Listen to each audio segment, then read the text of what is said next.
Thank you for calling the White House. Unfortunately, we cannot answer your call today because congressional Democrats are holding government funding, including funding for our troops and other national security priorities, hostage to an unrelated immigration debate. Due to this obstruction, the government is shut down. That is the comment line at the White House. It has been that way throughout the weekend, and as many of you can probably expect, it really just burns the left to no end that someone is actually getting the truth if they call the White House. I was listening to it over the weekend and realized what we're dealing with here, and got a note right away. There is a change in attitude. Mainstream media really is nothing but an auxiliary for the Democrat National Committee and for members of the House and Senate, and even across the country on your local level. When you see the endorsements come out on election time, they're always backing up the most liberal of all the candidates. And so people at the local outlets can always tell you, yes, but we're not biased. Well, I can read an editorial and I can understand exactly what it says. So this goes on, but this time around is a little different. Much of the mainstream media has been laying the blame squarely at the feet of Democrats, and there must be some shock within the leadership of that party that all of a sudden the minions aren't playing along with what's going on here. A few things to keep in mind. Michael Barone, the great political analyst, is writing today at Washington Examiner. He says Democrats are doing this because way back in the elections of 1986, Democrats were in a minority in the U.S. Senate, and then they had a huge year where they picked up something along the lines of a dozen Senate seats. Now, 3 of those races were expected blowouts. They were in states where popular people were running, and one of the big races that went to a Republican, same thing. It was a red state with a popular guy who was running for office. But in 9 of those races where Democrats won, they were exceptionally close, razor-thin margins. So Democrats were able to, through propagandizing and a little bit of public relations maneuvering, swing enough votes in those states, just move the ball enough down the field that they ended up winning those elections. And it changed the face of the U.S. Senate for a very, very long time. And many of the future Senate leaders, they came along, those Democratic leaders came along during that particular election year. So they're looking at this and saying, aha, this might drive a wedge in some of those states where Trump was the winner and might actually give us somewhat of an advantage going into the fall. Couple of things, though, to follow up on that with. A few weeks ago, the generic ballot for these midterm elections showed Democrats across the country, well, in places like Idaho, Utah, Wyoming, that's not the case because we happen to be pretty much one-party states. But across the country, the generic ballot showed Democrats having an 18 percentage point advantage. That is astronomical. And there was all this talk, oh, Donald Trump is going to get his comeuppance. People in flyover country don't like his potty mouth. Even though if you go into the local bowling alley, they say things worse. But they don't like the president having a potty mouth. And they don't like his policies. He's harming the environment. He's putting people back to work. He's deregulating the economy, allowing cheap energy. People don't want cheap energy and jobs. No, they want welfare. That generic ballot is now down to 5%. And most of that weight in favor of the Democrats is in states where they would already be doing very well, in congressional districts in big cities where they already have a large advantage. Democrats poll tested a shutdown in December. And it looked to them as if it was going to be a winning move. They would shut down the government because, golly gee, Americans just want all sorts of illegal immigrants being naturalized and living here and competing for jobs. So Democrats turned around and they decided, look, the polling data shows, but the poll was taken, and this just shows you sometimes how out of touch politicians are. The poll was taken just after the tax bill was passed. Do you remember what happened in the initial days following the tax bill? All of the mainstream media auxiliaries working for the DNC went out and started telling the American people, oh, this favors the 1%.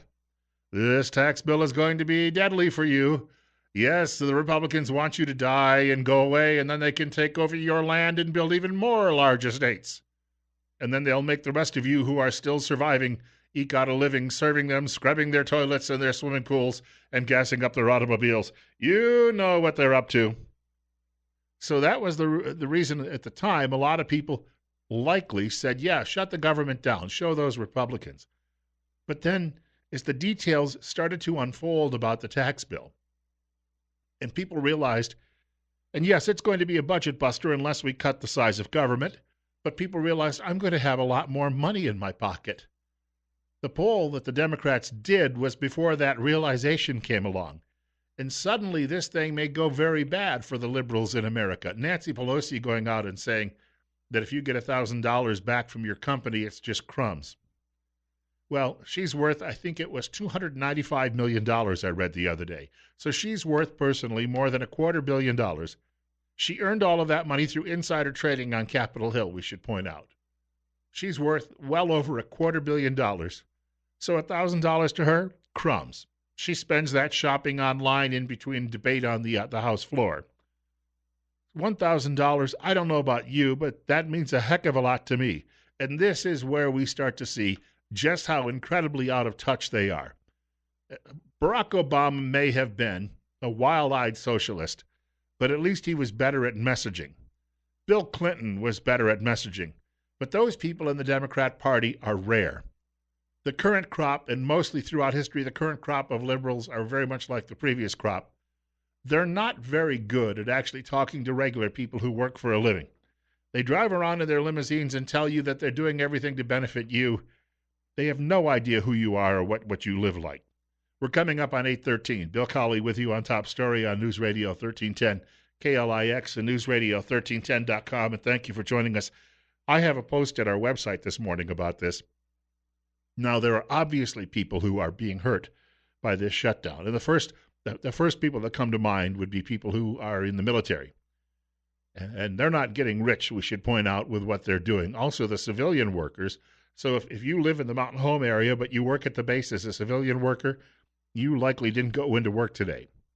And you're probably not getting rich doing it. But these are the people who are hurt. Most of us, however, in this day and age, this is not like growing up just after World War II. When I was a kid, all of my uncles on both sides of the family had served, and my dad had served, and all of our neighbors had served.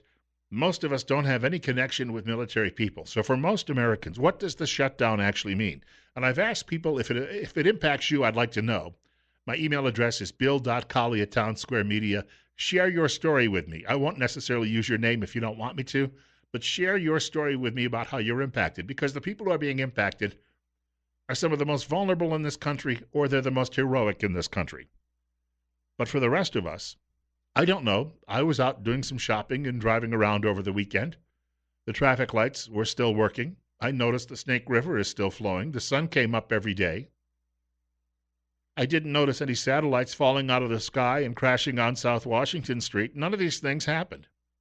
In fact, I turned the television on. It came on. There was a little bit of worry about that late last week, but it came on.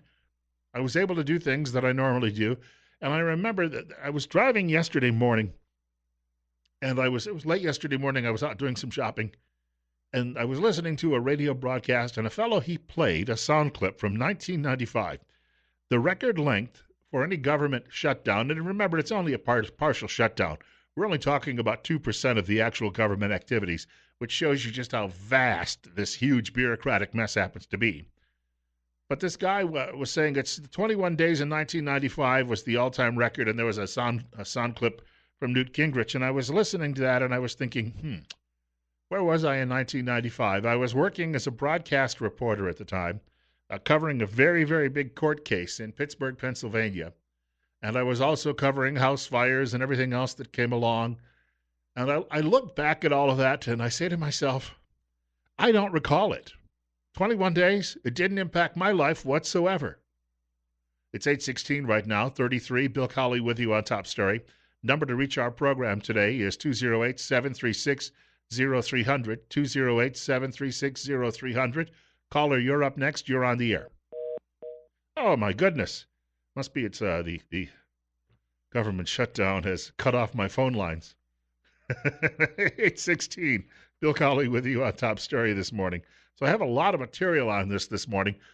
Here is one liberal, though, who realizes it's going badly for his party. His name is Luis Gutierrez, and he is a Democrat. He is from the Chicago, Illinois area.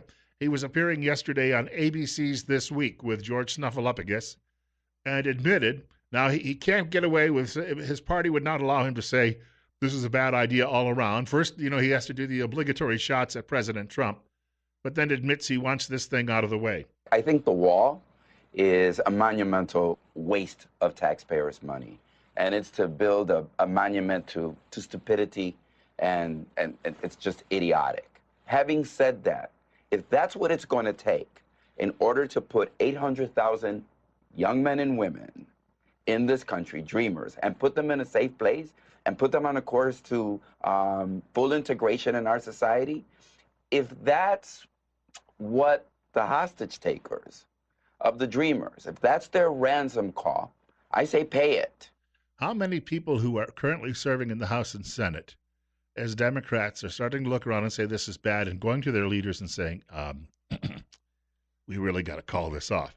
But you see, Chucky and Nancy have decided to dig themselves such deep holes. They don't have any ability to come out.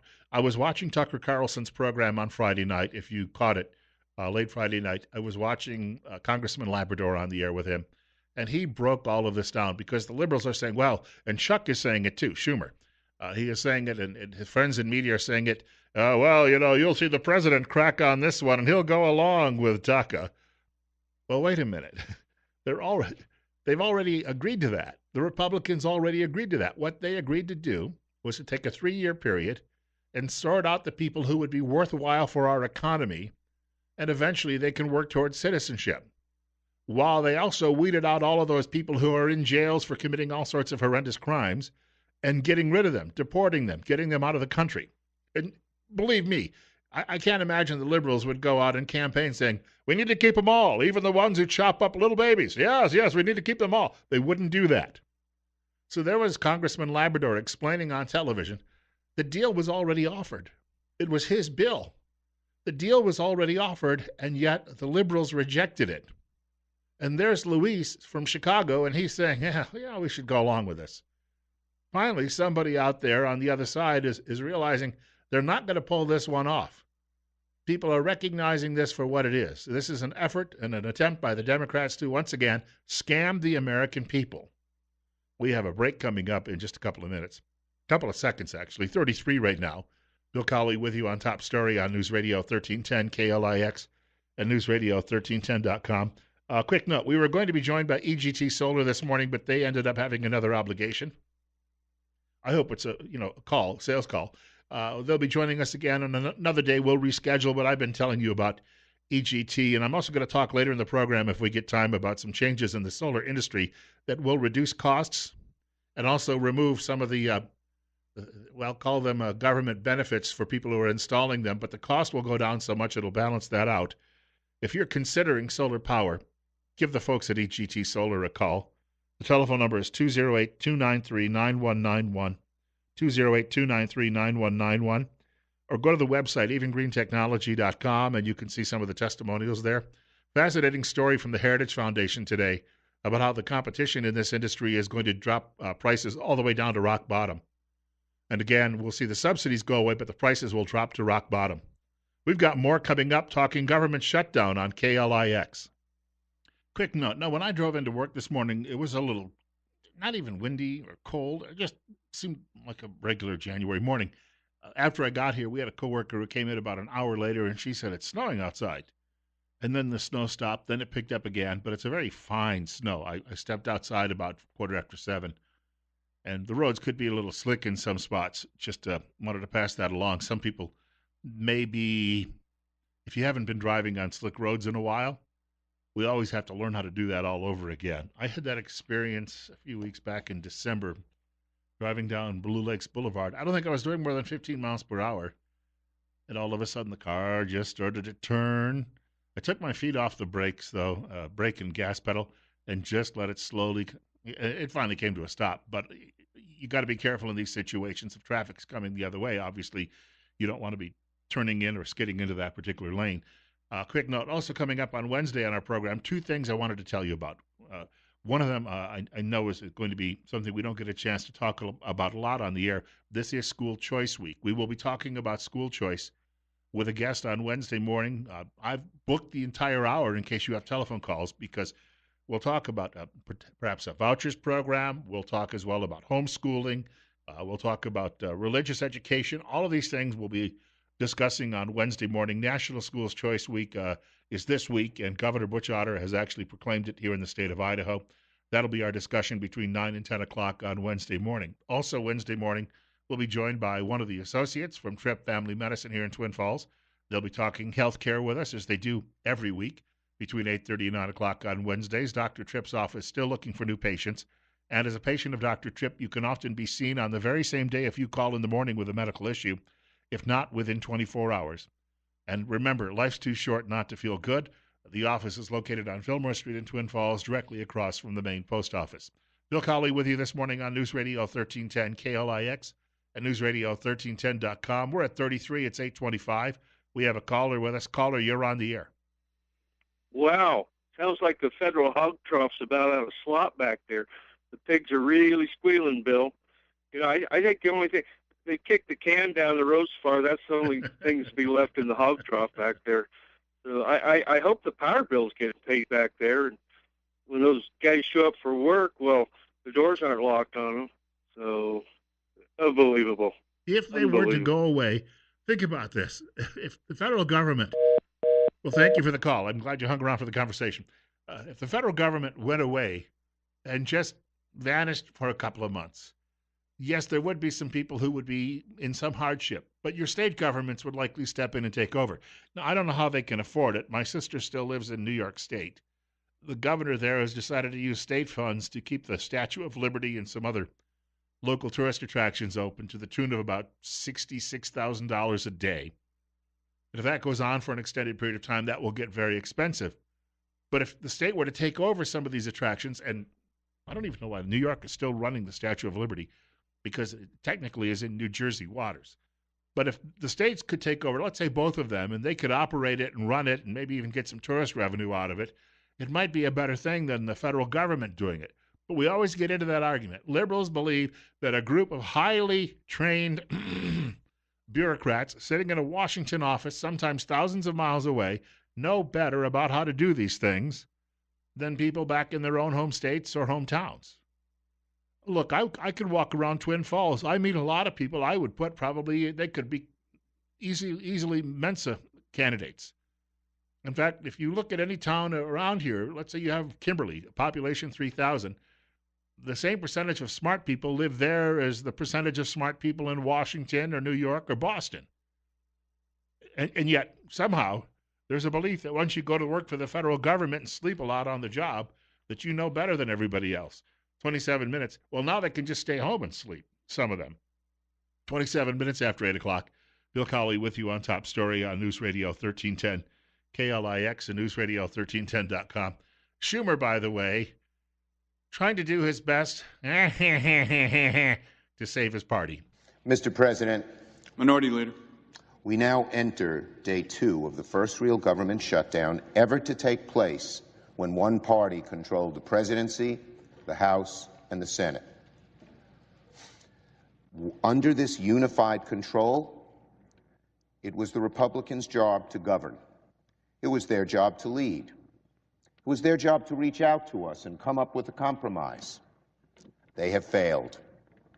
Our democracy was designed to run on compromise. The Senate was designed to run on compromise. We are no dictatorship subject to the whims of an executive, just as we're not a one-party system where the winner of an election gets to decide everything and the minority nothing. We are a government that can only operate if the majority party, the governing party, accepts and seeks compromise. Now, he's just setting this up because that's a message. That's the dog whistle for all of the liberals across the country to go into the diners and coffee shops and tell all of their friends that, oh, the Republicans have the majority. They should certainly be doing this. They must be lying. And you know how Republicans are. Yeah, lying. Except it takes 60 votes in the Senate because of the rules to get this done. Oh, so the Republicans only have 51. I got it. But Chucky doesn't want you to know that, does he? He doesn't mention that in his remarks. So much for the majority. Number two, he thinks they should be reaching out. That's the way it should be. They didn't reach out on Obamacare when his party controlled all three branches, did they? Or all the two houses and the executive branch. And how about DACA? DACA wasn't passed by anybody in the House or Senate. That was just by fiat from President Obama. But this is how it works. He stands up there, he sends this message out, and all of those folks around the country at all of the local DNC offices, your local Democrat Party offices, they go out and badger everybody they know and repeat it. They just fail to leave some details out. And in some churches, an omission is called a lie. But then again, these are liberals. They don't go to church. I forgot. Sorry. 8:30, Bill Colley with you. Hey, we're going to be talking a little bit later about this issue again. Some other topics, though, coming up. First of all, 33 right now on Top Story. Hey, I was talking a couple of weeks ago on the air about the short bus commissioners from Blaine County. We were having a discussion about they got together and they thought that they could bring an end to the death penalty in Idaho if they stopped funding public defenders for death penalty, people who are trying to prove their innocence. And when somebody pointed it out to them that they didn't know what they were voting on, they quickly backtracked.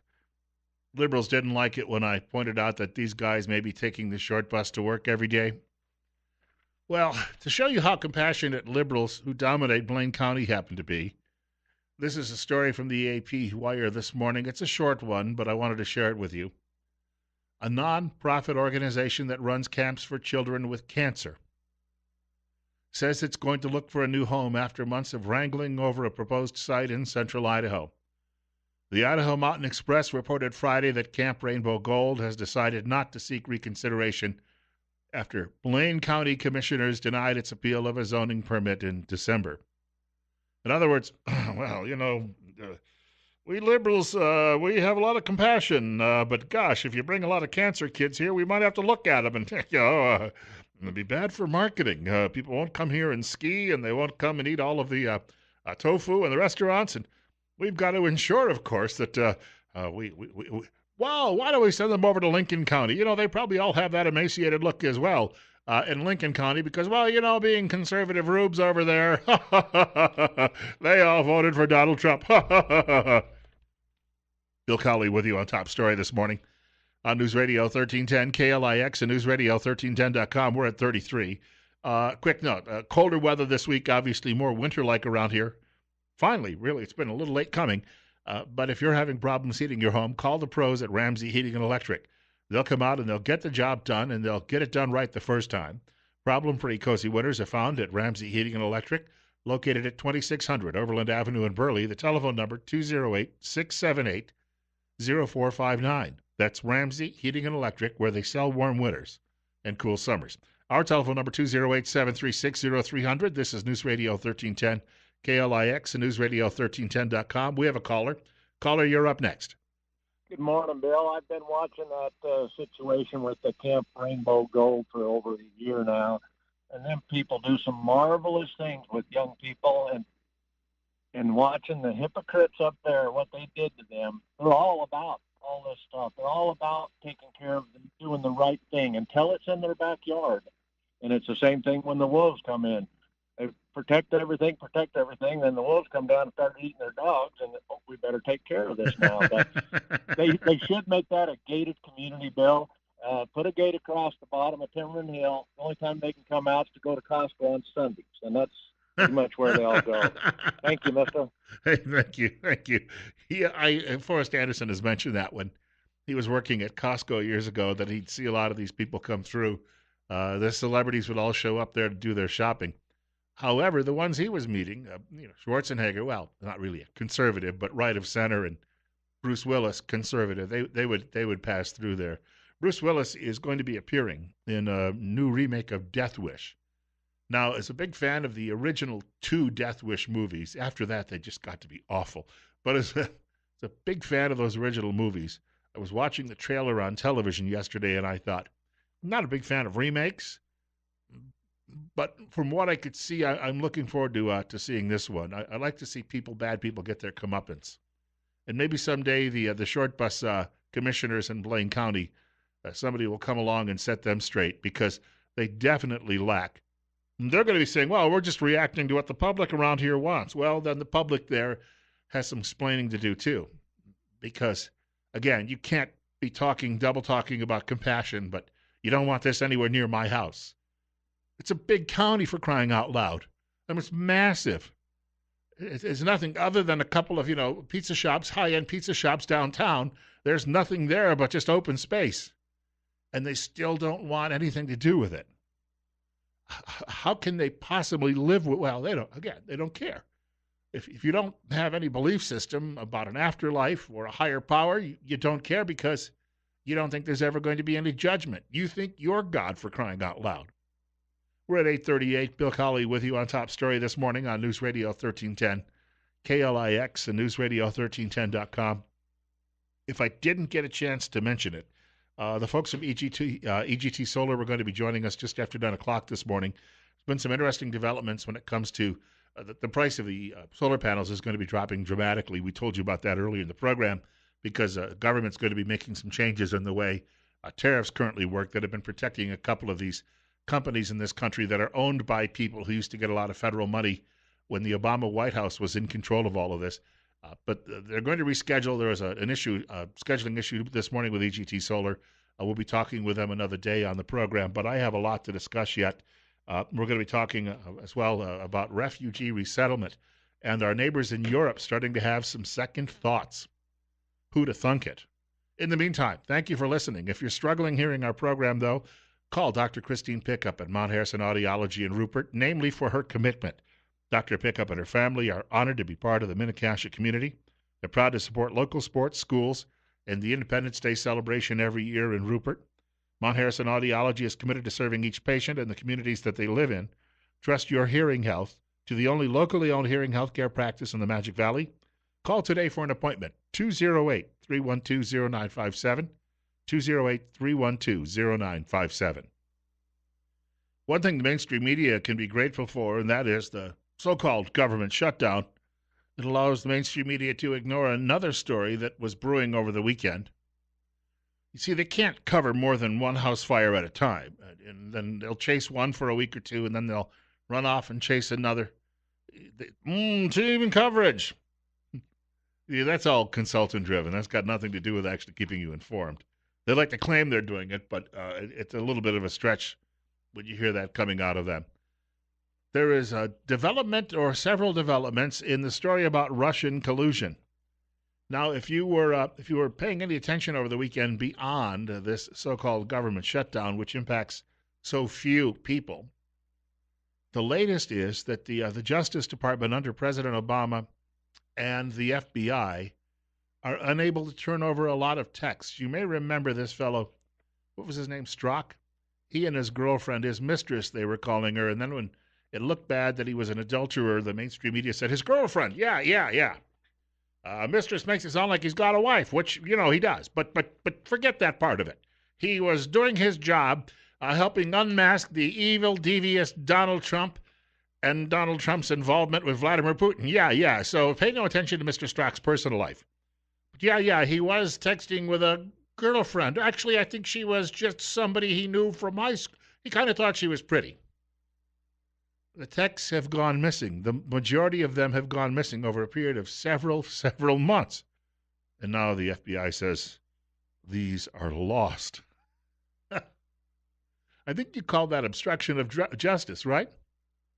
And there's more and more evidence that during this whole process of the campaign for president in 2016, that Loretta Lynch at the Justice Department, who really is the boss of the FBI, it has a director, but the director answers to the Justice Department, and that means the Attorney General of the United States. So they've gone out of their way, or they went out of their way to try and derail Trump's election. They started to get nervous once he got the nomination, and it became even worse.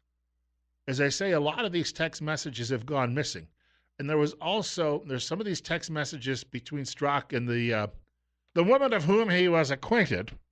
Some of these text messages also had to deal apparently with how they were going to avoid an investigation of Hillary Clinton and any accusation that she had committed a criminal act by using a server that had been hacked by Russia or apparently some other ne'er-do-wells around the world who were looking at all of these details when she was Secretary of State, and then and the story ignored last week was that the House of Representatives, the Pakistanis who had the contract, the IT contract, apparently were turning over all sorts of passwords. So terrorists throughout Pakistan were reading all sort of just about every House correspondence that was going on. These are the types of stories mainstream media is not following up on because they can only chase, as I say, one fire engine at a time. And right now they're saying it's the shutdown.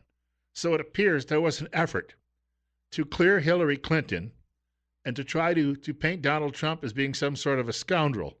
Okay, I know that in some aspects of his life, you may look at him and say, but there's no Russia collusion. But they had to manufacture it. At the same time, they also had to find a way to get her off the hook. And all of a sudden, when these text messages go missing and they try to come up with all sorts of various excuses, they're now saying it was, the technology we were using. I send a lot of text messages out, and I bet they could find every text message I've ever sent. I got my first cell phone, my first personal cell phone in 2006. I was a latecomer to that. My first personal cell phone in 2006, and I bet they could go back and reconstruct every text message I ever sent. I don't have any doubt of it. The way that the collection system works, they've got these massive centers all around the country that are just gobbling all this stuff up. It's called Echelon, and it's a worldwide system. There's likely not enough people out there to go through everything they see that comes in every day. But if they wanted to hone in on a particular person, in the computer age, they can most certainly do that. It's 8:47. Bill Colley with you on Top Story on News Radio 1310 KLIX and newsradio1310.com. We're at 33 this morning. Want to thank you for joining us. I have this today from CNN. This is a reporter by the name of Maeve Reston. Used to be a famed reporter years ago and then editor at the New York Times named Scotty Reston. Not sure if she's any relation.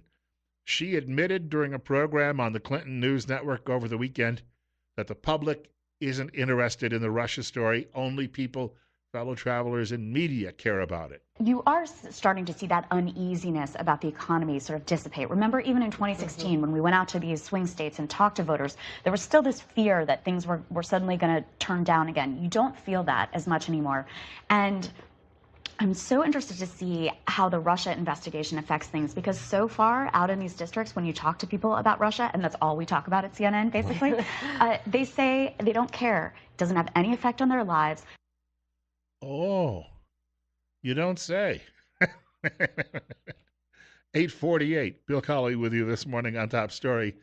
Daily Caller has this. Democrats appear frequently on both networks like even CNN and MSDNC to push the idea that the Trump campaign colluded with the Russian government. We need to point out, by the way, that there's no statute in law about collusion.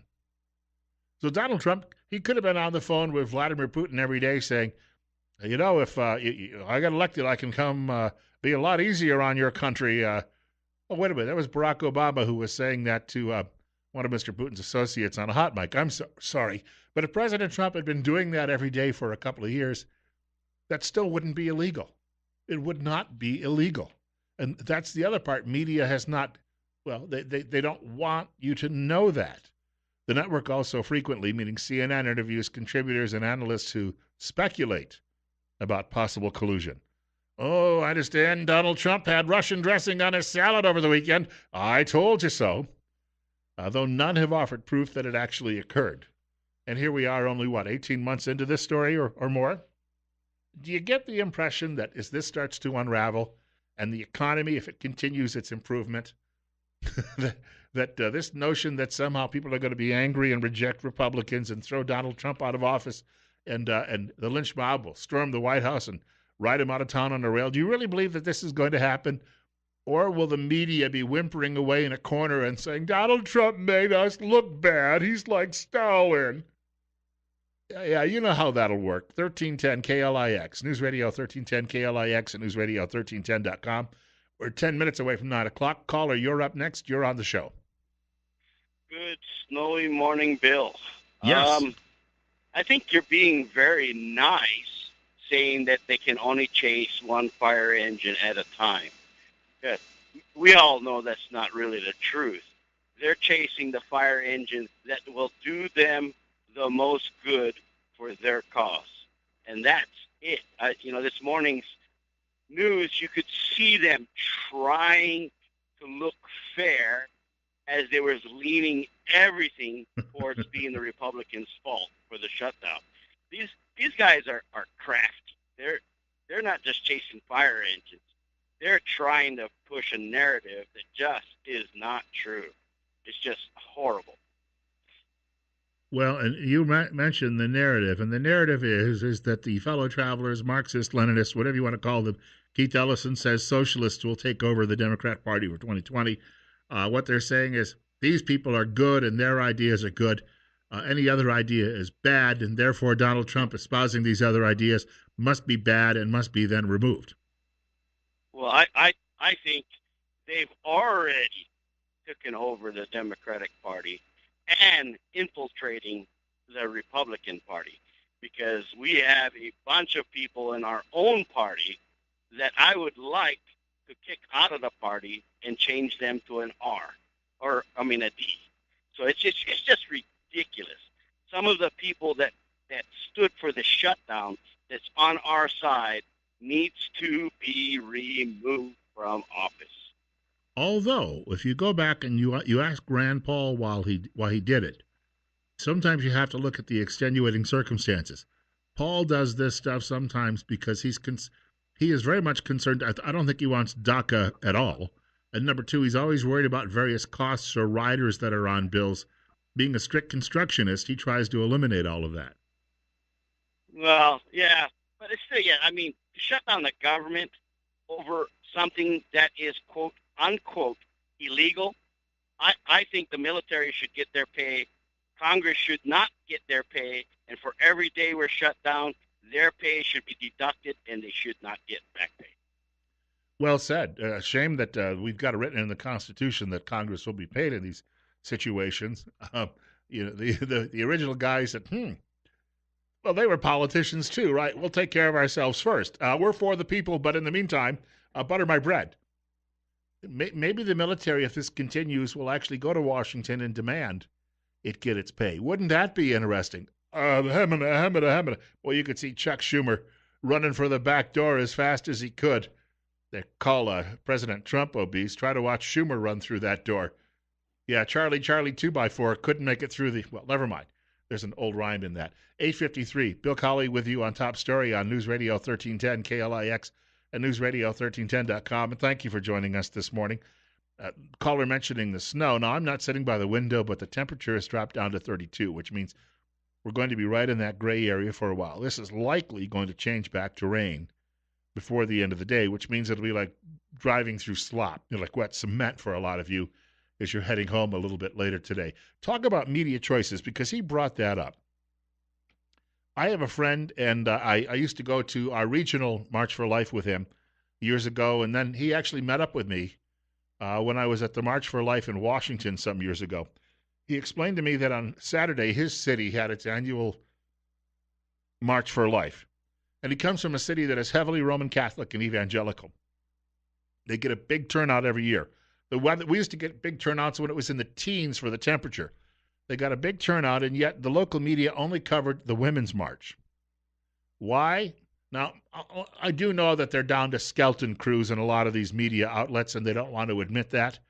But we had a similar event here some years ago in Twin Falls, and it was right around the corner from the newspaper office, and they couldn't even cover it.